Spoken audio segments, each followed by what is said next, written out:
Assalamualaikum warahmatullahi wabarakatuh. Selamat pagi anak-anak. Waalaikumsalam warahmatullahi wabarakatuh. Waalaikumsalam Selamat pagi, warahmatullahi Ibu. wabarakatuh. Pagi Ibu. Oke, Pagi, Bu. kalau Ibu bilang selamat pagi, jawabnya pagi, pagi, pagi luar biasa. Bisa? Bisa, Ibu. Bisa. Oke, selamat pagi. Pagi, Pagi, pagi, pagi, pagi, luar luar biasa. biasa. Nah, bagaimana kabarnya anak-anak hari ini? Alhamdulillah Alhamdulillah. sehat, Bu. Sehat, Ibu. Sudah siap belajar anak-anak? Siap, Sudah, Bu. Bu. Oke, hari ini kita akan belajar tema 7 peristiwa dalam kehidupan, subtema 2 peristiwa kebangsaan seputar proklamasi kemerdekaan. Nah, sebelum itu kita berdoa terlebih dahulu ya. Silahkan ketua kelas bikin doa. Baik, teman-teman, sebelum kita memulai pembelajaran kita pada hari ini, marilah kita berdoa menurut agama masing-masing. Berdoa mulai. Berdoa selesai. Baik, untuk menambah sikap nasionalis kita, sebagai warga negara, kita menyanyikan lagu Garuda Pancasila. Bisa semua Garuda Pancasila? Bisa, Ibu. Ya, 1, 2, 3. Garuda Garuda Pancasila, Pancasila, akulah pendukung proklamasi proklamasi sedia berlaku. Pancasila dasar negara, rakyat adil makmur sentosa, pribadi bangsaku. Ayo maju, maju, ayo maju, maju, ayo maju, maju. Hari ini ada yang tidak hadir. Ibu Hadir absen semua, dulu. Ibu. Ya, Ibu absen dulu ya. Coba Anissa hadir. Hadir, Bu. Arun, Hadir, Ibu. Anggun, Hadir, Bu. Nanda. Hadir, Bu. Oke, semuanya hadir ya. Nah, tadi Ibu. sebelum Ibu mengabsen, kita menyanyikan lagu Garuda Pancasila secara bersama-sama ya. Ada yang tahu tidak makna dari lagu nasionalis Garuda Pancasila? Nggak tahu, Bu. Oke, lagu ini berisi tentang rasa cinta terhadap bangsa dan negara Indonesia dengan menyimbolkannya ke dalam lambang burung Garuda. Makna bait pertama lagu tersebut yaitu liriknya adalah Garuda Pancasila, akulah pendukungmu. Itu memiliki makna bahwa lambang negara dan Pancasila sebagai dasar negara. Makna bait ini agar rakyat Indonesia selalu mendukung dan menjunjung tinggi kedaulatan bangsa dan negara. Nah, anak-anak, makna dari bait pertama ini sesuai dengan indikator kita yaitu yang akan kita pelajari hari ini, yaitu mempertahankan kedaulatan negara Indonesia. Bagaimana cara kita mempertahankan kedaulatan negara Indonesia? Salah satunya yaitu dengan mendukung dan menyambut proklamasi kemerdekaan. Kita juga harus mempunyai semangat juang seperti para pahlawan mengusir penjajah. Contohnya seperti dua pahlawan yang menjadi presiden dan wakil presiden pertama. Siapa anak-anak? Insinyur Soekarno dan Dr. Muhammad Hatta, Bu. Ya, Insinyur Soekarno dan Dr. Andes Muhammad Hatta. Nah, untuk menambah pengetahuan kalian tentang siapa sih Insinyur Soekarno itu dan siapa sih Dr. Andes Muhammad Hatta, silakan kalian baca teks mengenai proklamator yang ada di buku siswa halaman 97. Ibu mau coba Arum bacain teks tersebut, yang lain nyimak ya. Baik, Ibu. Proklamator. Insinyur Soekarno merupakan Presiden pertama Republik Indonesia dan pahlawan proklamator. Beliau menjadi Presiden Rakyat Indonesia sejak tahun 1945 sampai dengan 1967. Insinyur Soekarno dikenal pandai berpidato dan menguasai beberapa bahasa asing sehingga dijuluki sebagai singa podium. Insinyur Soekarno lahir di Surabaya, Jawa Timur pada tanggal 6 Juni 1901. Jenjang pendidikannya dimulai dari IS di Tulungagung. Setelah lulus, Insinyur Soekarno melanjutkan pendidikannya di ELS, Mojokerto, Jawa Timur. Kemudian di HBS Surabaya dan di THS, sekarang menjadi Institut Teknologi Bandung, yaitu ITB, di Bandung, Jawa Barat, dan memperoleh gelar insinyur. Sudah, Ibu. Oke, terima kasih Arum. Nah, selanjutnya untuk menambah pemahaman kalian, Anissa kenapa nunjuk? Pengen baca juga, Bu. Ya, besok ya. Nanti ada bagiannya. Oke. Untuk menambah pemahaman kalian tentang mengenai tokoh-tokoh proklamator tersebut, mari kita jawab pertanyaan mengenai tokoh-tokoh tersebut. Pertanyaan pertama, siapakah nama tokoh berikut? Ada yang bisa jawab?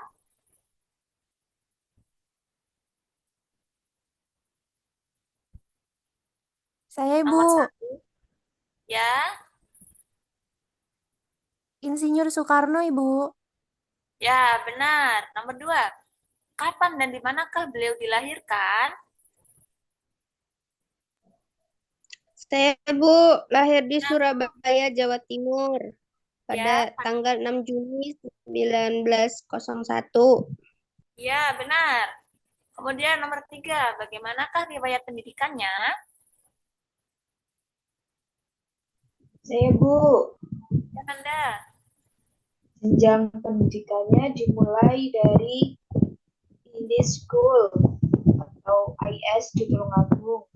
Setelah lulus, Soekarno melanjutkan pendidikannya di Europe's Legend School atau ILS Mojokerto, Jawa Timur. Kemudian Hojin Burger School, HBS Surabaya, dan Teknis Roger School, THS, sekarang menjadi Institut Teknologi Bandung atau ITB di Bandung, Jawa Barat, dan memperoleh gelar insinyur. Oke. Selanjutnya nomor 4. Julukan apa yang diberikan kepadanya dan mengapa dijuluki seperti itu? Ada yang bisa? Saya, Bu. Ya, Nisa.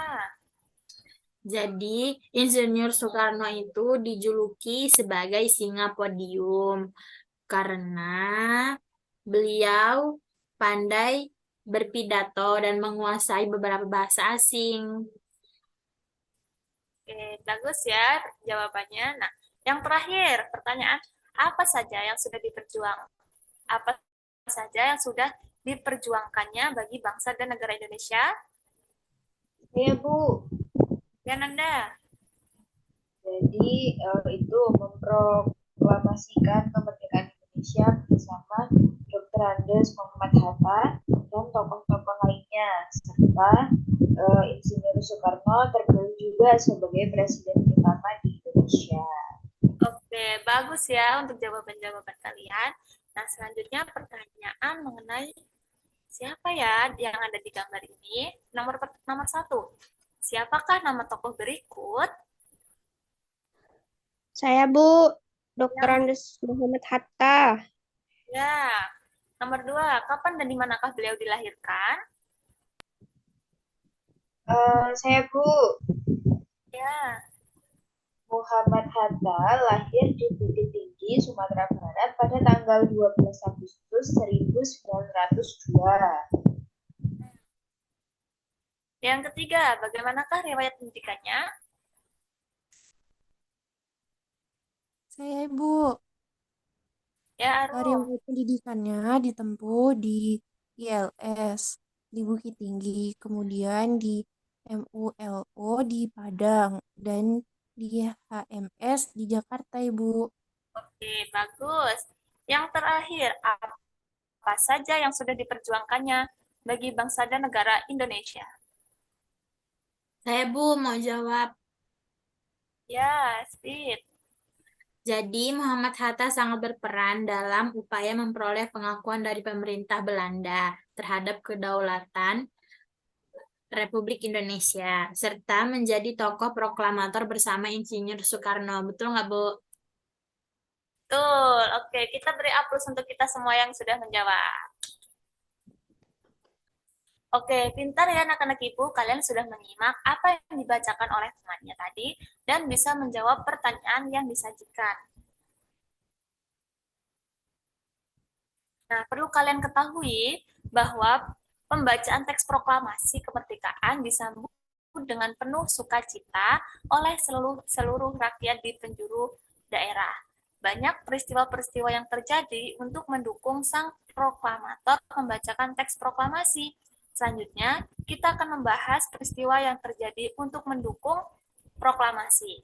Ibu mau Nanda membacakan peristiwa pertama. Nanti gantian dengan temannya ya. Baik, Bu. Oke. Tindakan heroik mendukung proklamasi.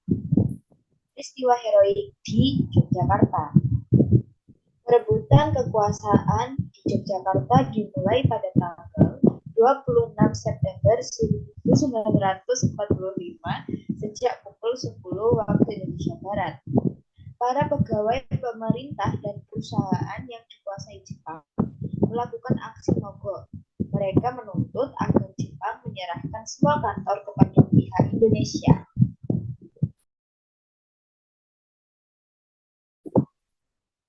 Oke.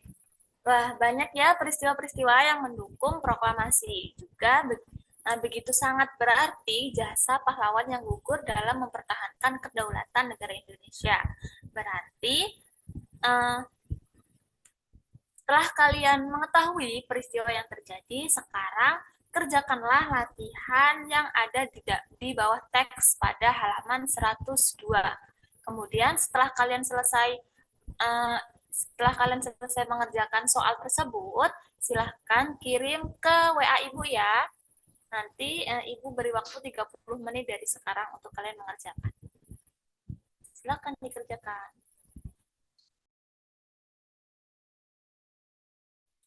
Sudah ada beberapa ya yang mengirimkan jawaban. Yang lain masih Ibu tunggu.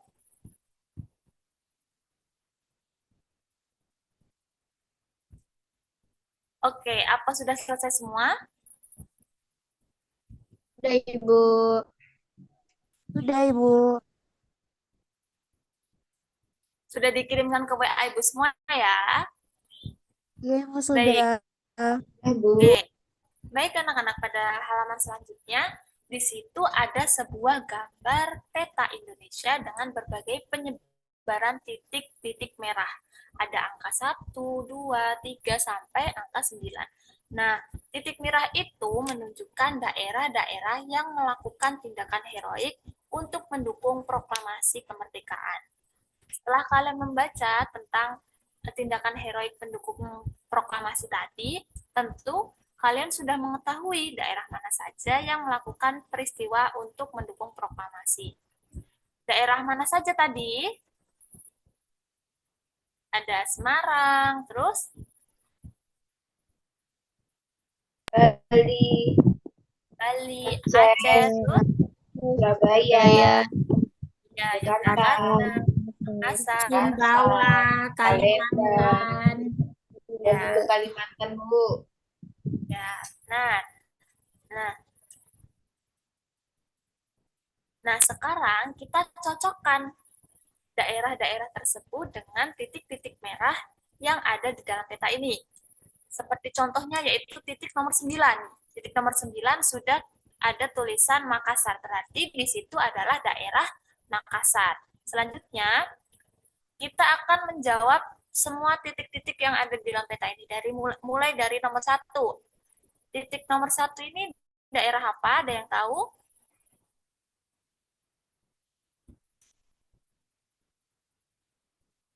Saya, Ibu. Ya, Arum. Yogyakarta, Ibu. Ya, tepat sekali ya. Kemudian titik nomor 2, Saya Ibu. ya Anggun. Bali. Jawabannya kurang tepat ya. Ada yang bisa bantu Anggun untuk jawab nomor 2? Nomor 2 itu Surabaya, Bu. Oh ya, benar Nanda. Jadi nomor 2 itu Surabaya ya. Kemudian nomor 3 ada yang bisa? Nomor 3 Semarang, Bu. Ya, benar. Nomor 4, titik nomor 4.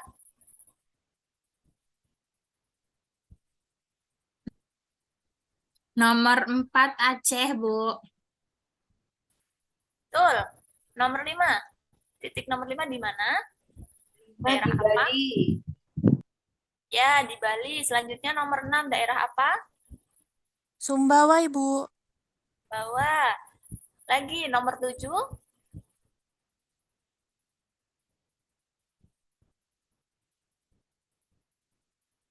Siapa yang mau jawab nomor 7? Kalimantan, Bu. Ya, nomor 8 yang terakhir. Nomor 8 Palembang, Bu. Benar sekali. Lah. Nah, untuk yang nomor 9 itu Makassar ya. Tadi kita sudah jawab. Pintar semua anak-anak ibu. Tahu persebaran-persebaran daerah di Indonesia. Baik.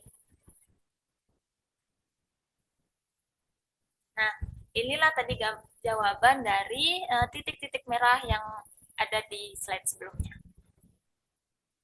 Selanjutnya, tahukah kalian bahwa kita itu hidup di tengah-tengah masyarakat yang memiliki keanekaragaman di segala bidang kehidupan. Meskipun beragam dan berbeda, tetapi kita tetap bisa bersatu dan hidup dengan rukun karena kita punya simbol dari persatuan yaitu Garuda Pancasila dengan semboyan Bhinneka Tunggal Ika yaitu berbeda-beda tapi tetap satu jua. Nah, perhatikan lambang dari negara kita yaitu Pancasila. Coba burung Garuda. Lihatlah pita yang dicengkram pada pita itu tertulis kalimat Bhinneka Tunggal Ika. Kalimat tersebut diambil dari kitab Sutasoma karangan Empu Tantular yang memiliki arti berbeda-beda tapi tetap satu.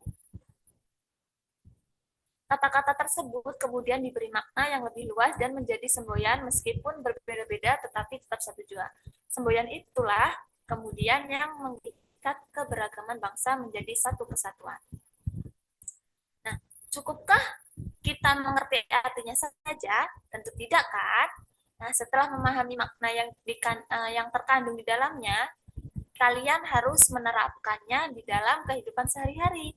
Ketika kalian bergaul dengan teman, ketika kalian bertemu, ketika kalian bertemu itu pasti banyak keanekaragaman. Kalian akan berbeda-beda dengan teman-teman kalian. Mungkin kalian akan berbeda dengan dalam kepandaian, keterampilan, hobi, ukuran tubuh, warna kulit, kebiasaan, suku, golongan, budaya, bahkan sampai agama. Lalu, bagaimana kita harus bersikap kalau kita berbeda-beda seperti ini? Untuk menerapkan nilai-nilai Bhinneka Tunggal Ika, kalian pun tidak perlu harus meniru teman kalian atau orang lain agar terlihat sama. Kalian tidak harus seperti orang lain. Biarlah kalian berbeda dengan orang lain dan orang lain biarlah berbeda dengan diri kalian. Nah, kita sebagai makhluk Tuhan harus menyadari perbedaan itu anugerah dari Tuhan yang Maha Esa yang harus kita syukuri. Dengan demikian, tidak perlu berselisih hanya karena adanya perbedaan. Kalian harus mensyukuri perbedaan dengan cara menghormati dan menghargai teman-teman kalian. Dengan begitu, perbedaan itu justru membuat hidup makin indah. Nah, anak-anak perlu diketahui bahwa kalian hidup di dunia ini tuh tidak hidup sendiri. Kalian membutuhkan bantuan dari orang lain. Demikian pula kalian juga dapat membantu orang lain. Dengan saling membantu di tengah masyarakat, hidup akan terasa aman, nyaman, tentram. Misalnya dalam bidang keamanan masyarakat, untuk menjaga keamanan masyarakat, setiap anggota masyarakat wajib melakukan ronda sesuai jadwal. Tidak pula memandang asal suku dan agama.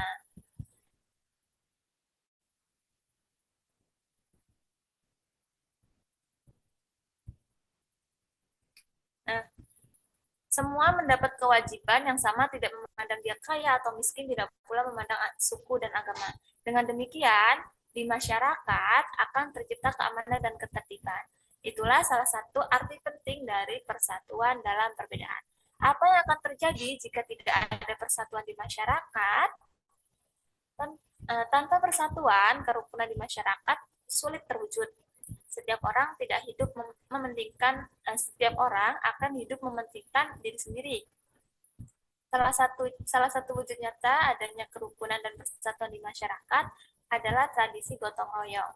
Misalnya bergotong royong membangun rumah, gotong royong membuat saluran air, atau gotong royong lain seperti yang pada gambar yang Ibu tunjukkan. Gotong royong melibatkan semua unsur masyarakat. Nah, Ibu harap apa yang Ibu sampaikan, apa yang telah kalian pelajari hari ini, bisa membuat kalian memiliki rasa juang dan sikap toleran. Nah, sebelum kita menutup pembelajaran hari ini, silahkan anak-anak mengerjakan soal evaluasi secara mandiri yang terdapat pada link Google Form yang ada di PPT. Sudah Ibu share ya di grup WA untuk linknya, nanti kalian kerjakan secara individu. Kerjakan sesuai pengetahuan kalian masing-masing. Dikerjakan selama 30 menit dan nanti jawabannya langsung tersimpan di email Ibu. Ada yang mau ditanyakan? Tidak, Bu. Tidak, Bu. Silakan langsung dikerjakan.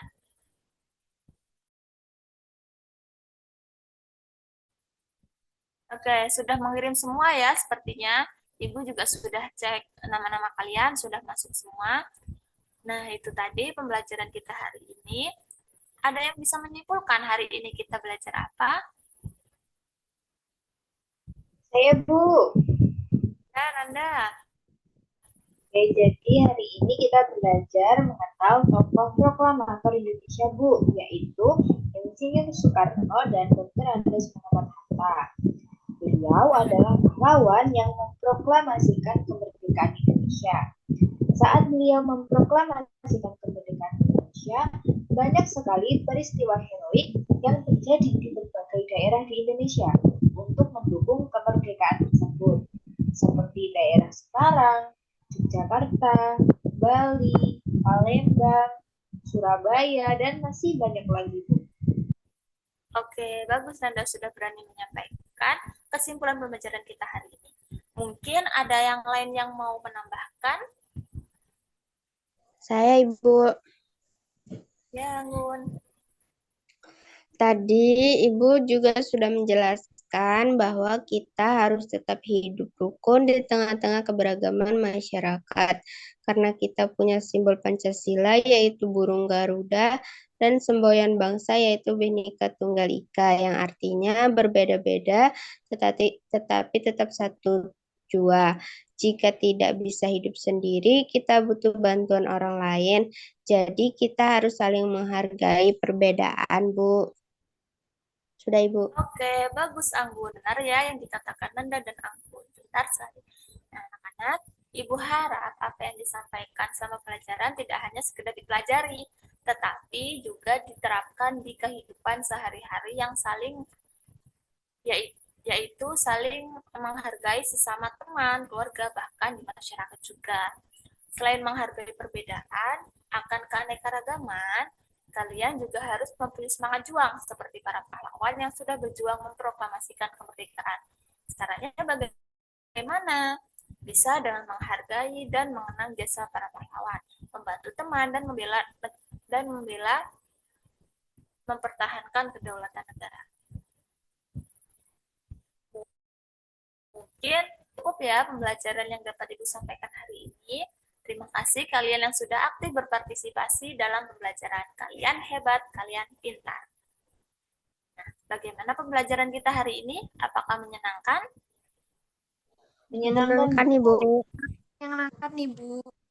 Oke. Oke, kita tutup pembelajaran hari ini dengan berdoa. Silakan Ketua kelas pimpin doa. Baik, teman-teman, untuk menutup pembelajaran kita pada hari ini, marilah kita tutup dengan berdoa menurut agama masing-masing. Berdoa mulai.